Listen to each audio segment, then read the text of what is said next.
horizonte uma grande luz viaja na história, através dos anos, vencendo as trevas, fazendo-se memória. Shekinah, dia 8 de julho, na comunidade Coração Fiel, em Rialma, Goiás. Eu quero convidar você de toda a diocese e dioceses vizinhas, cidades vizinhas também, para celebrar junto conosco um dia da presença de Deus. Assim como a Shekinah, a presença, a nuvem de Deus, acompanhava o seu povo lá no Antigo Testamento, agora nos nossos dias nós teremos uma nuvem da presença de Deus. A presença de Deus, a Shekinah, show, missa, orações, libertações, um dia para a juventude e para toda a família na comunidade Coração Fiel.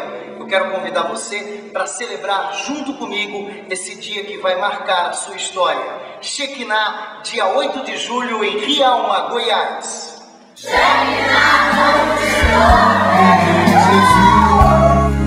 descansará meu coração.